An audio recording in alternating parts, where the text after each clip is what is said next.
Apart from painting me as a man of evil intent, Magda felt the need to accuse me still further with all kinds of wrongdoing, and constantly preaching that if a man is not in the truth, he cannot follow the righteous path of Jehovah, and therefore he is of the world. According to Bible teachings, one cannot serve two masters. One can either serve God or the devil. This was apparently the reason why the children had to be kept away from associating with their father, the great unbeliever. Remember also that everybody belonging to the world, therefore worshipping the devil, could tell many lies. But those who adhered to the divine teachings always told the truth, and that was where their mother supposedly belonged. She was teaching the children what she often repeated, that she could only speak the truth. And if somebody had told her a lie as true, when she spoke of it to someone else, she could not be blamed. But if people are able to think, would they ever talk about something like that? Would they not at least analyze what was said before talking about it as the truth? Was she indeed always telling the truth? Were the witnesses really telling the truth? She did unprecedented harm by hammering into the children's minds that their father was a bad person, and one could only expect all kinds of ugly things from him. They grew up with that belief and attitude. After spending some time only with the supposedly righteous witnesses, and not much with their forever complaining mother, their attitude towards me, after the excess with her, spoke volumes about what they were subjected to. Indeed, their behavior declared more than what I wanted to know. As time went on, this proved to be an ongoing experience. However, caring and looking after their welfare, health and education was one of the greatest joys a parent could wish for. My desire was to help them achieve higher education and make beautiful waves on the stage of life. I wanted them to have a wonderful, healthy, and happy future. What happened between their mother and me did not need to interfere with their lives. Quite frankly, I wished that the family lived in unity, for it would be so much healthier under normal circumstances, but the circumstances were far from normal. Surprisingly, when she decided to move closer to where we lived, it made things a lot easier. I could now take the girls to their mothers at ease, for it was only a few short minutes away. When she decided to come over with Claude, it was equally easy for her. She living in Spray Street, and the boy attending the same school as his sister's was going to be, somewhat very interesting. However, Magda watched over him like a hawk in case I might talk to him after school. In fact, it was so unusual to see other people picking Claude up from the school grounds on a daily basis. Obviously, she wanted to keep him away from me at all times.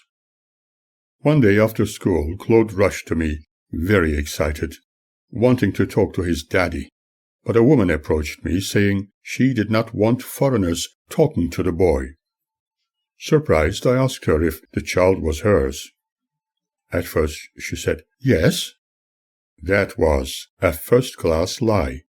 But soon after, discovering that Claude was hugging and calling me Dad, she said she was picking the child up for her friend. Later I learned that she was a Jehovah's Witness and good friends with Magda from the local Kingdom Hall. I was surprised because I believed all witnesses were supposed to tell only the truth. That was very sad. When this happened again, I told the woman to walk with me to Claude's mother's address. She was shocked and told me it was illegal. I said to her, "To hell with it. He is also my child, and it is my access, and I am taking the boy to his mother." When we were at the door, Magda was in shock, obviously wanting to tell me that her faithful sister was going to collect the boy from school.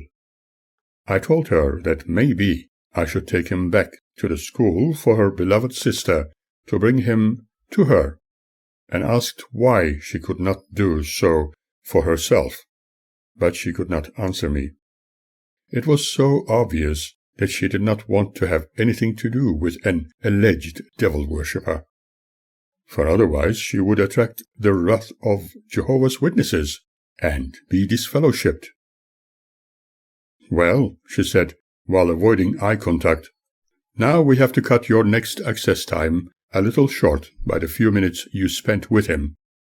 I answered, "Next time I bring the girls you can have a little extra time until I come back, for I do not see any reason to cut the time you spent with them short because of a few mere minutes." On weekends, I took the girls to her place and picked Claude up, and on return I took him back and picked the girls up. Other weekends, she brought Claude with her and picked the girls up. However, she was making absolutely sure that the boy did not spend very much time with his dad. She was trying to follow her own rules to make it virtually impossible for me to spend any quality time with him. This arrangement continued a while and became habitual. Her facial expressions declared that she would rather prefer me to have absolutely no access to the child. She would probably prefer her brothers to have very special access to the boy, and it appeared as if she did not want me to discover things practiced by the witnesses. The specialized indoctrinations the children were subjected to did not help the situation. After telling everything on an as-is basis, one might think as if I was portraying Magda as she never was, but in all honesty, what has been said so far is the absolute truth. It was never my desire to paint her or anybody else evil. I have left the honors to her in portraying me as everything nasty and excusing it as being the righteousness of God. When their mother picked the girls up, she had to leave young Claude with me. This gave me a little chance to get to know him better after such a long separation we endured. He was so excited and very happy to spend some time with his daddy. My assessment of the child was that he was growing up in complete fear and mistrust of the world around him. For a child who was very capable of learning mathematics at an earlier age, or gained the ability to draw and paint, expressing his inner self and even his dreams was denied under the dictates of the witnesses. He was encouraged to think only of the Bible stories, to preach the Word of God while going house to house, and never associate with any other children who belonged to worldly parents. Claude was missing a lot in his childhood, but at least by having a chance to spend time with his dad, he was able to discover the other side of life, becoming able to relate to other children of his own age group, and hopefully, through interaction with others like himself, he could also enjoy some sunshine. I endeavored to teach him healthier eating habits, and believe his mother was doing the same. Interestingly, his mother would prefer to allow him to see me only on a fortnightly basis, believing the lesser access I had to my son, the better it would be in case I might undermine her teachings. I felt that it was hoped I would not discover some hidden truths about her faithful associates. As she often confirmed, if I did not see the child at all, she would be so much happier. During the very first access period, when I asked him if he wanted to watch television, he was extremely fearful, and when I asked him why, he told me he did not want to upset his mommy, for she would ask him if he did something wrong, forcing him to tell things to please her. Alas, Magda preferred not to believe, and punished him anyway. He kept saying, "If I watch television, Jehovah God will punish me. Mommy told me it was sin, or something." I am so happy to have discreetly recorded our conversations. I explained that probably his mother did not want him to see bad things people did to each other, but that she would not mind the fun things for children. They did not have any television at home, and the boy was happy to watch it when at my place from then on. His favorite program was The Muppet Show. On one occasion he told me, But I will not tell Mom anything." I asked him why he was not going to tell his mom anything, and he answered me, saying, "She hits me if I say we watch television." I asked, "Are you sure?" He was literally trembling with fear, but managed softly to utter, "I think God was asking her to hurt me." I could not understand the reasoning behind such treatment, and felt the urgency to change the subject. One could readily understand why the girls preferred to stay with me rather than with their mother. No child wants to live in a very serious adult world with so many restrictions. Besides, such disciplining of children is most undesirable, for we have seen the results of restrictive parenthood. It is devastatingly tragic. Often I took him to food outlets such as ice cream parlors, for he liked them, not because I only wanted him to consume ice creams for food, but because he really enjoyed them. And sometimes we went to light-hearted movies in the city. I always made sure the food I prepared was likable to him, and he was surprised that his dad never punished him if he did not like something. Certainly, he was never forced to eat the old food first, before touching the freshly cooked meal, when in my presence. I was determined that the child would at least have complete freedom away from the daily restrictions he was subjected to. This also gave me a glimpse of the restrictions the girls had experienced before their choice of staying with me. The thought of it alone was very sad. Another time I took him on an historic train ride on Puffin Billy, and gave him a chance to drive the train with me and other friends. By putting his hands on the controls, he was thrilled and excited. Seeing a child so happy and excited has always been my greatest joy and pleasure. In the morning, while having his favorite breakfast without worrying about praying, he asked, "Dad, will God be angry with me?" I asked why God should be angry with him. "Because Mom says I must not forget to pray to God before eating." I did not know how best to react to this childish plea, but Claude continued, "Oh, I don't know what to say." I told him he did not need to worry about praying when he was with Dad. He reacted with, "Really? Really?" and asked further, "But you're not going to hit me with the spoon?" I told him I would never do something like that, and he gave me a hug. I could not contain my tears while trying to hide them from him. The spoon he referred to was the wooden spoon his mother used when disciplining the children. Later that morning, noticing a blue-green coloring on his upper leg, I asked him if he had fallen down, but he told me Mommy had broken a spoon on him. when he told me that his mother always hit him on the same spot, I understood that she did so in order to inflict the boy with maximum pain, so that he never forgot his mistakes, hoping the lesson was learnt.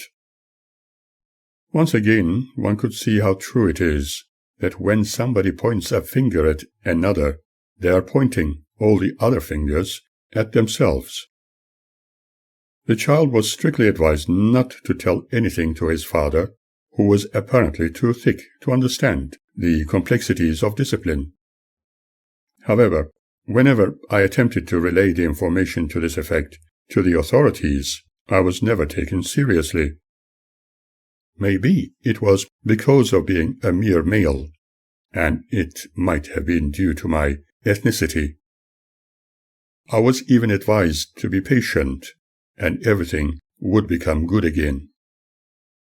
As time went by, I tried to do everything possible to be a good father and genuine friend to the children, while learning in the process how to become a mother. I did not know some of the intricacies of becoming a mother, but hope I had a good go at it. Under the circumstances, I neglected many of my own interests, just to spend more time in helping my children with their interests and education. As I said, their physical and mental health was of paramount importance, their good morals and loving natures becoming more evident, but I did not seek praise from anybody. Even if later they did not truly appreciate what I did, so that they lacked nothing in their lives, it would not be of concern. But being human, I knew I could do a lot of things far better. However, no matter how keen I was to look after my physical health, I could not ignore some of the genetic factors. I was experiencing minor health concerns, but was determined to overcome every challenge. In fact, my general practitioner told me a lot of things after a series of medical tests that could only be attributed to my genetic background and great stress I was under.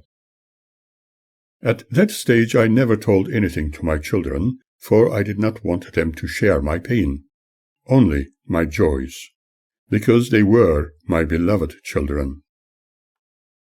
I experienced incredibly emotional pain, overpowering my entire being, the like of which I never had before. I was also having serious infections, which worried me a lot concerning my plumbing system, making it very hard to pass water. Maybe those negative emotions were lowering my immune system. From time to time, a total blockage in that part of the body put me in a state of absolute agony, forcing me to drag myself to the hospital for immediate emergency treatment. Soon everything was normalized. During those days, nighttime particularly was very difficult, forcing me to get up often to rush to the restroom in desperate haste. Still, under no circumstances did I want my children to know anything about my personal problems, and it went on for a considerable time like that. However, I made sure that they were never neglected. My aim was always for them to have a beautiful and successful future. I wanted their self-expressions to be of a high standard and desire to improve themselves in every wholesome way possible. I have already made mention about the following segment briefly, and would like to tell you a little more. Since Birgit was showing great interest in singing and had a very pleasant and beautiful voice at a very young age, and Annette was keenly interested in theatrics and dance, following recommendations from many friends, I contemplated that subjecting them to a course would be a good thing. A while ago I had met Johnny Young, although we were not always in touch, but I discovered he had such an establishment in Richmond, the young performers taking part in his weekly television program called Young Talent Time were trained there. When they were advertising for new enrollments, I applied for the girls to have an additional fun-filled activity. I thought it could lead to greater things for them, although the witnesses, including Magda, would oppose every activity in regard to the television industry and materialism. When I spoke to the girls about this issue, they were very excited about the prospect. I would never force them into something they did not want to do. But after the first class, they told me how they felt about it and were happy to continue. Even if it did not become a career, it would still provide them with self-confidence. For now, it was going to give them some colorful weekend activity and an excuse to take us out regularly. They were evidently enjoying the dancing and singing. I took them to the Channel 10 network studios in Nunawading, where the programs was recorded live and aired the next day at weekends. However, I was unsure what their faithful mother encouraged them to do. The girls asked her to come with us to the studios or to where they were practicing. She was understandably very reluctant at first, but after consulting her faithful brothers, she came along to small parties organized at Television House, the Young Talent Time School, and met the children performing in that program. She also came to the recordings of the program and, according to Birgit, was very impressed. However, her Jehovah's Witness brothers and sisters continued with their seemingly God-inspired activities against any endeavor of the artistic kind involving the television industry. Nor would she speak to me, for she had to avoid sinning against the Spirit. Whenever they had access to the girls, if you notice I use the term they, it is because Magda preferred to subject them to the utterly cultist ideals which the witnesses continually preached and hammered increasingly into them that their interest in arts, the way they were attracted to, was a very negative thing, for Jehovah would never approve. It appeared that the witnesses had a very intimate relationship with that God, to know all about his characteristics. But since they are not inspired of God, as they themselves admit, how can it be possible? After a long while, the girls began to show signs of unwillingness to continue, and I was not going to force them to participate in something they did not want to do anymore. They were clearly taking note of godly advice. First, Annette decided not to keep going. Probably she was becoming a little impatient. A little later, Birgit began to complain about some children teasing her and wanted to do other things instead, such as learning to play the violin. I went along with it and was content with her decision. However, the witness's influence, courtesy of Magda, was abundantly obvious. There were times when people of ethnic or Turkish background invited me to their homes to visit them with my daughters, for they had seen them perform and were religiously watching the programs. Many of them told me that they would love to meet the girls in person. I was a very proud father, and they were telling me how talented my daughters were. We became friends with them, and they often invited us to their parties and barbecues during their special celebrations. When I read Sam Walton's words, I was impressed with the wisdom they contained. Celebrate your success and find humor in your failures. Don't take yourself so seriously. Loosen up, and everyone around you will loosen up. Have fun, and always show enthusiasm. When all else fails, put on a costume and sing a silly song. When my health improved a little, I was happy, for I was able to take my girls out a lot easier. I needed to disguise my physical discomfort, for their fun and joy was more important. They were my world. I have known despair and sadness, therefore I have always tried to help those in need. One such person was Reg Whittaker, a mature Yorkshireman, with interesting hobbies like singing opera and choir, research into the human mind, and collecting classical music records. He was trained in basso arias, but after divorce from his wife, for reasons I was not interested to know, he was living like men on the streets, in a totally miserable state.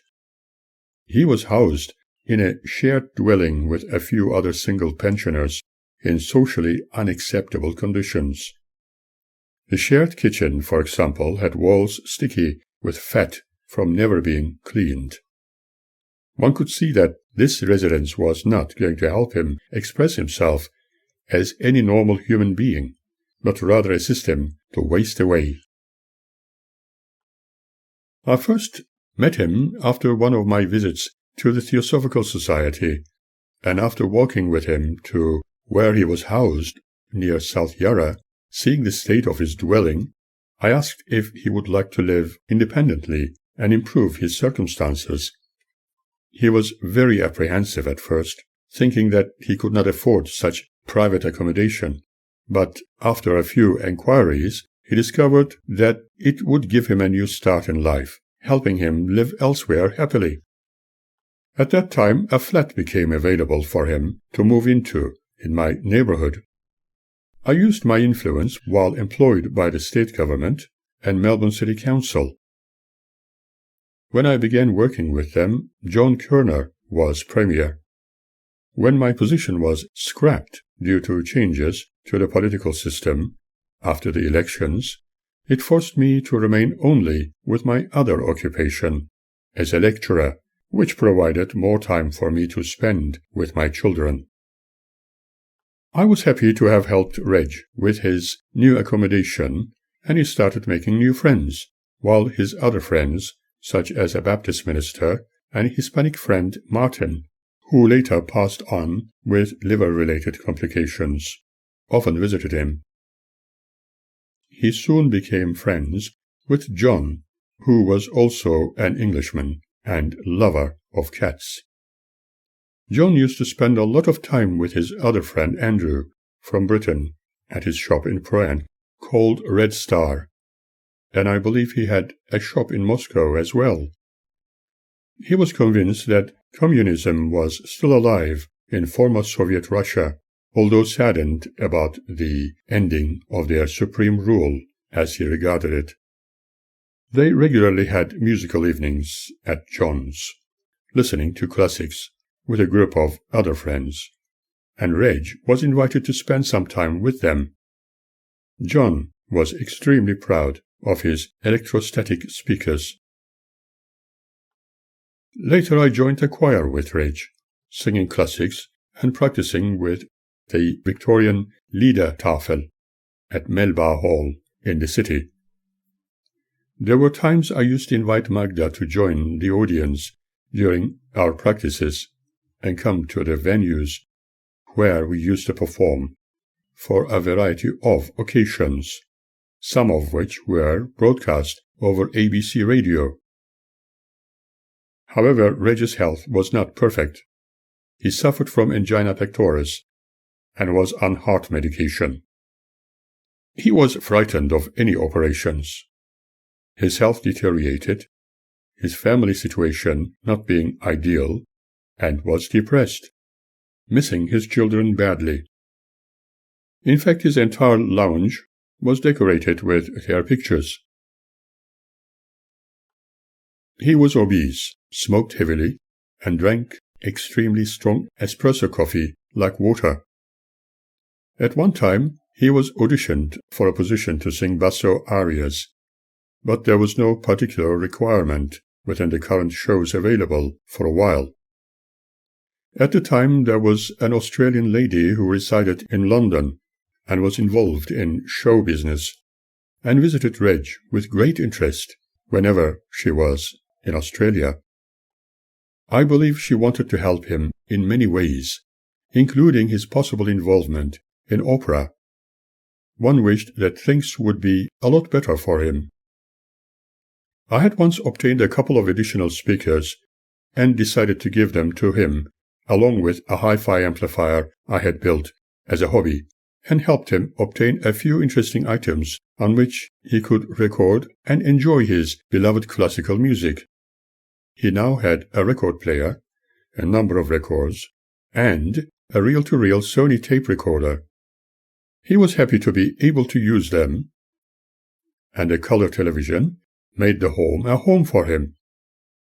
He adored yesteryear's performers, and his favorite alto soprano was Kathleen Ferrier.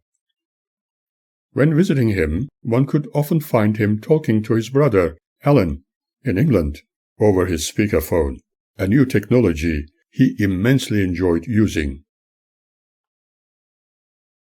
Whenever we had special occasions like birthday celebrations, we used to invite our older friends as well as Reg.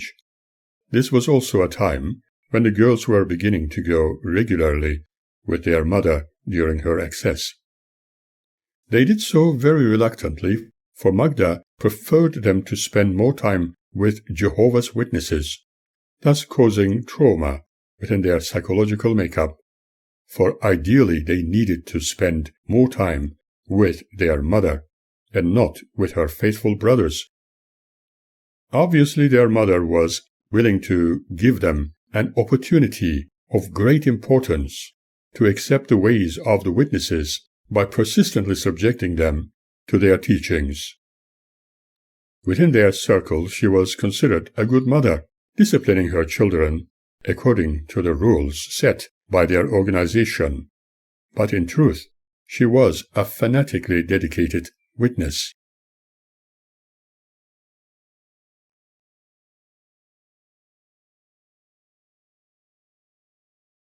The girls often told me that they did not want to sit down for long hours listening to Bible lessons, preferring to have fun. In actuality, misleading me in regard to the truth of the matter. It was clearly evident that they were trying to please both parties. In fact, when their mother had the very first access to the girls, she immediately took them to a Jehovah's Witness meeting. I also believe that they have thoroughly enjoyed it. However, when they were home, Annette shed crocodile tears and complained about the Jehovah's Witness meeting her mother had taken them to, and her silly friends, as she called them, while Birgit pretended to cry. They did not realize that I was recording their expressions on reel-to-reel tape. They were very happy, going where their mother had taken them, but pretending to be upset. Were they coached to do that? For the record, I took a copy of the tape to my solicitor. I was supposed to commiserate with their disappointment and believe that they were happy staying with their dad. That alone showed me where their real leanings were. In fact, years later, Birgit proved my suspicions to be correct, supportive of her mother because she was a Jehovah's Witness. Peculiarly, however, she always criticized me of being hateful whenever I made an observation in regard to the witnesses, without listening to what I was saying. But I was not condemning anything or anybody. Magda often told me that we were so different and not in agreement with each other in anything anymore, so she had to reject everything I attempted to teach our children, because I was the rejected of Jehovah. She claimed it to be in opposition to God's teachings, and therefore we could never live together. Let us not forget that all Jehovah's Witnesses were against me after my disfellowshipment, and were accusing me with all kinds of evil to separate us. On the other hand, they taught their Bible students that what God had put together should no man put asunder. I know I have repeated this several times before, but still question their artificiality they constantly display. However, I still wonder what the girls had been told, and what they were telling their mother about me. Obviously, they were trying to please their mother under all circumstances. And Birgit was telling Magda a lot of made-up or imagined things about me, knowing that her mother believed everything she said. When I was alone, I loved to increase the volume of my sound system, for I enjoyed music at its natural level. However, the neighbor below my unit complained, making me feel a little embarrassed about it. One time, this lady of Hungarian background came to my door asking me to turn my music down a little, but at the same time exclaimed that she believed I was inviting her upstairs. She said her husband would be very jealous if he discovered where she was, and would probably kill me. Then she asked if I was of a gypsy background, and before I could even answer her, she put her wet lips on mine, rubbing her body against my legs and chest very meaningfully. I was in shock and wished the nightmare would soon end. While squeezing her lips tightly and her tongue twirling around my beard, she said her husband was arriving, and she was going to come back to sleep in my bed, and left. I could not wait until I had a shower, and went to Regis and the shopping precinct for a strong cup of coffee with him. I wondered whether it was a Hungarian way of living for women to show uninvited affection to men, because during our wedding celebrations Magda's mother showed similar closeness, and was quite disillusioned, telling me that I obviously preferred her daughter's kisses. How would Magda react to her mother's attempts? But I know she would choose not to believe me, for she was conditioned to think that unbelievers like me would only tell lies, as it was with their master, the devil.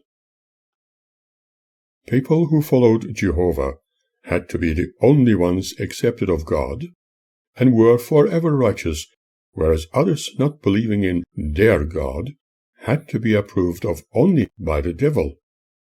Magda believed her daughter Birgit, who was feeding her with multiple untruths, and was convinced that her lies were the reality.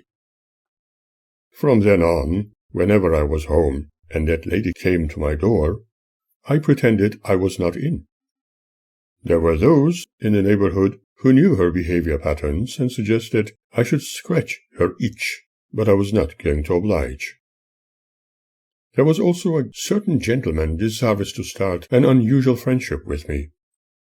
He had seen me several times on television, and had a homosexual crush on me, assuming artistic people were inclined that way. When he first contacted me, he never made such advances, but told me he lived with his mother and was living a life of loneliness, thus making me feel he was asking for my help as a psychologist to find a companion for him. But when he discovered that I was a single father looking after my 2 daughters, he felt hopeful. During a visit, he brought multicolored popcorns for the children. I offered him some Turkish coffee, and as he settled in the chair told me all about his shyness, and how he could not find a man to love and be loved, as many of them were terribly rough. He said I was a very gentle person, and would love to live with me, and was prepared to become a mother to my children. Otherwise, he was contemplating on ending his life, I had to explain my position and my choices, but he still remained very insistent. Following this unwelcome occasion, I pretended I was never home whenever he came to visit, and did so until I moved. I did not desire to hurt anyone. However, they also needed to respect my desires and way of living. I was not interested in forming any relationship with anyone. I hope Douglas found his match and is happy. I was very surprised how I attracted all kinds of people to my personal space, especially being totally uninterested in their dreamt-of relationships. There was a young, tall, blonde gentleman of artistic background driving a beautiful red sports car. One evening he came to my door completely drunk. He did not appear to be a violent person and begged me to let him in, although I did not know him. It took a lot of courage for me to accept such an uninvited guest. The very first thought passing through my mind was that I had to make sure he had no habit-forming substances or weapons, and I had to know what his intentions were. When I was satisfied, I invited him in. He was very drunk, but in control. He cried a little and told me he wanted to end his life. I wondered why I had to deal with people's problems like this. If he needed professional help, I could direct him to a practicing psychologist. I offered him cups of coffee and small snacks I had prepared the day before. It felt that my job was continuing, while I was psychoanalyzing that young man as he tried to explain his traumas and fears.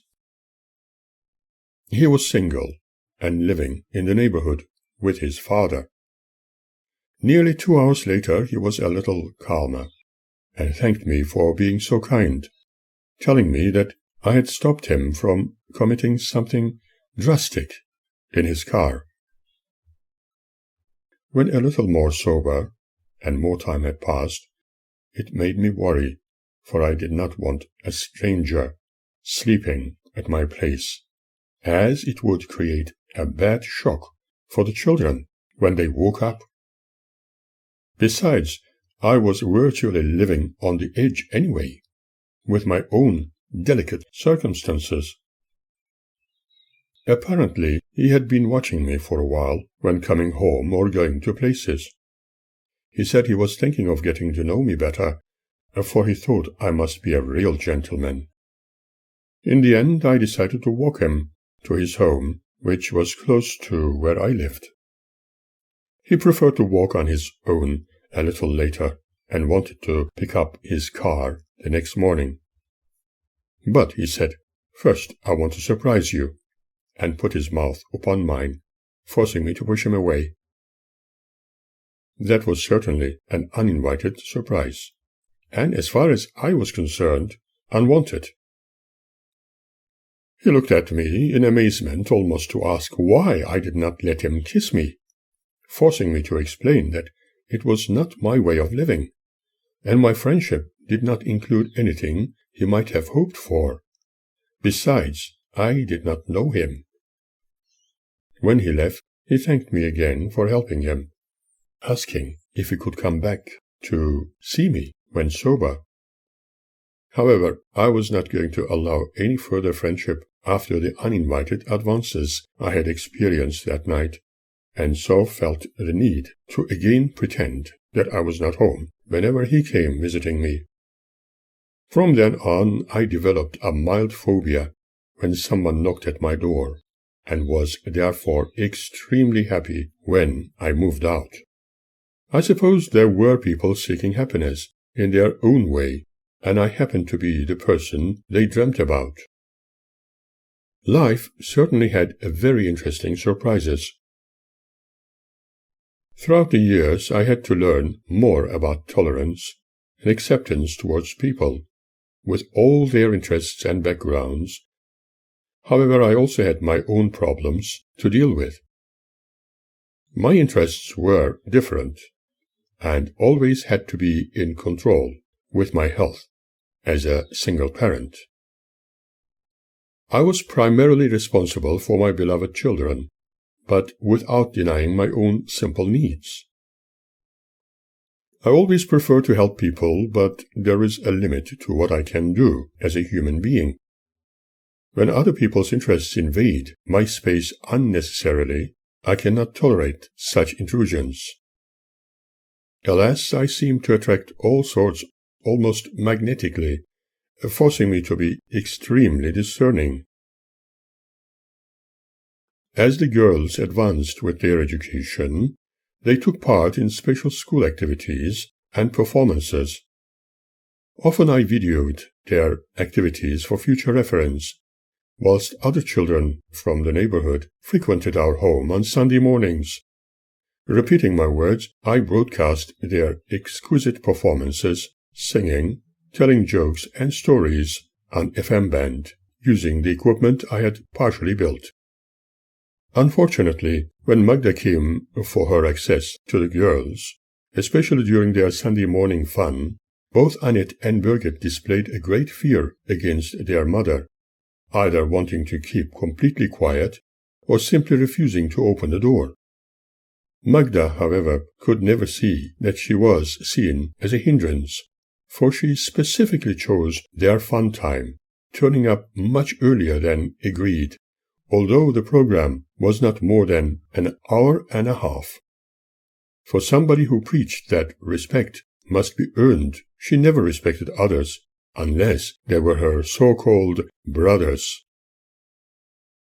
Sometimes I did not hear the doorbell, wondering when she would come to pick the girls up. Besides, I was wearing my headphones while monitoring the program. Long after their friends had gone home, the girls would come to my study and tell me that their mother, who they used to call that terrible woman, had come to the door, and they just kept quiet and did not open it. That really worried me, for I could be considered as if not following the court's orders, and their mother could claim that I deliberately kept them away. However, that was not so, for after coming all the way to pick her daughters up and not being able to do so was ugly, and nobody deserved such treatment, although she did not treat me any differently. I heard a saying once which declared, "Children can be very cruel," but they needed the company of their mother, who bore them. On the other hand, she never wanted to let Claude come near me under any circumstances, and when she had to allow to have access to him, it was under extreme duress. Although intolerable, their mother never wanted to listen to my side of the story, for listening to someone who was shunned would apparently be considered as disobedience to Jehovah's law and ultimately lead to disfellowshipment. Nonetheless, I did not want to end up with an undesirable legal issue in regard to the court's decision. Whenever I attempted to call their mother to clarify matters, she would never talk to me, for she considered me as the evil, just like the rest of Jehovah's Witnesses. Apparently they did not regard what they were doing as judging and condemning me. It is not my place to judge anyone, any religious order, belief system, or cultist movement. Therefore I shall remain an observer. Any kind of fanaticism is harmful to human lives, and we have seen the effects of it throughout man's long and arduous history, from east to west, everywhere around the world. Similarly, the Jehovah's Witness movement, although a reasonably recent establishment originating in the States as discovered within the history of world's myths, faiths, and cults, is regarded as a Christian religion by its promoters. To start with, the word Jehovah is enormously purported to be one of the Old Testament names for God. He was promoted as the God of olden Hebrew nations. During the post-Moses period, and following several prophets such as Samuel, Yahweh Take note that, out of absolute respect, Jews never pronounce his name and never utter the word represented as JHVH, was worshipped as the universal creator. He was the Father of all humanity. He was the source of all righteousness. Some believe the meaning of this name is more significant, therefore unknowable. Others claim that it stands for Redeemer, and New Age circles interpret it as the first causation. In many parts of Old Testament, the name Elohim was used instead. The Jews prefer to use the term Adonai, which means the Lord. Jehovah's Witnesses consider themselves as Christians. However, as far as I'm concerned, they are far removed from principles of Christianity. They originally chose their title from the American Standard Version of the Holy Scriptures, Isaiah 43:12, where it is written, "Ye are my witnesses, saith the Lord, and I am God." What we discover is that they are a society of ministers upholding absolute devotion to Jehovah and keeping his command to preach this good news of the kingdom without even knowing exactly who this God is. Members of this movement believe that Jehovah will destroy the wickedness under Satan's dominion during the great war of Armageddon in this last generation of humanity on earth. The last generation were the ones born during or shortly after 1914, and the absolute end was calculated as being 1975. According to their teachings, apparently one of the sons of the first man, Abel, was the very first Jehovah's Witness. Therefore, they usually quote from Hebrews 11 and 12, verse 1, to prove the validity of their claim. Their organization was started in Pennsylvania in 1870s by Charles Taze Russell, and their headquarters was incorporated in 1884 with him as president. Following presidents were Judge J. F. Rutherford and N. H. Knorr. The Society's magazine, Watchtower, was first published in the States in 1879 and was later translated into more languages. Their activities are conducted all over the world. Interestingly, this literature contains Masonic emblems. Unfortunately, many of their members follow strict protocols and are fanatical about their theocratic system. They have a judicial committee which watches over their members to ensure they do not swing away from their righteous pathways, and are the decision-makers about who is faithful and who is not, having the power to implement disfellowshipment of the evildoers and those who break their marriages by being unfaithful. They are currently claiming to be guided by Jehovah without being inspired. This standpoint is illogical. In reality, they desire both marital partners to follow the truth, or else they do everything in their power to break the family ties altogether. In this regard, their governing system follows similarities to the Church in the Dark Ages. Their punishment of the so-called unrighteous is subtle and very effective, and also very destructive. They seem to follow a very jealous God, thus imitating his ways in every possible way when disciplining others. Absolute devotion in complete fear is the way of living for their members. There are multitudinous examples of this with devastating results throughout their history. In reality, theirs is one of the cruelest organizations following a very cruel God. Friedrich Nietzsche says, "Whoever fights monsters should see to it in the process he does not become a monster. And if you gaze long enough into an abyss, the abyss will gaze back into you."